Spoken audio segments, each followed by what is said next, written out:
जी, मैं आपको बताऊं कि एक रोज़ कबल सब्ज़ाज़ार के इलाका में एक उबाश शख्स ने गली से गुजरती हुई 7 साला बच्ची लाइबा से नाजेबा हरकत की, जिसकी वीडियो वायरल हो गई। सीसीपीओ लाहौर जुल्फ़कार हमीद ने इस वीडियो पर फौरी एक्शन लेते हुए एसपी सदर गजनफर अली शाह को मुलज़म की फौरी गिरफ्तारी के अहकाम सादर किए, जिस पर उन्होंने एसएचओ सब्ज़ाज़ार रजवान खान को मुलज़म की गिरफ्तारी का टास्क सौंपा।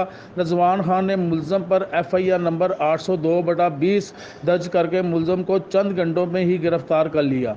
मुलज़म वकास के बारे में मालूम हुआ है कि वो जो है वो कारीगर रहायशी है और उसको ठोकर न्याज बेग से गिरफ़्तार किया गया।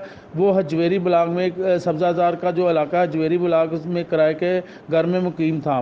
मुलज़म बच्ची के साथ नजेबा हरकत करने के बाद फ़रार हो गया था। इस बारे में एसएचओ सब्ज़ाज़ार रजवान खान ने अजीम न्यूज़ को बताया कि माशरे में पाए जाने वाले ऐसे नासूरों को कड़ी से कड़ी सज़ा दिलवाई जाएगी और शहरियों के जानो माल के तहफ़्फ़ुज़ को हर मुमकिन यकीनी बनाया जाएगा। जी।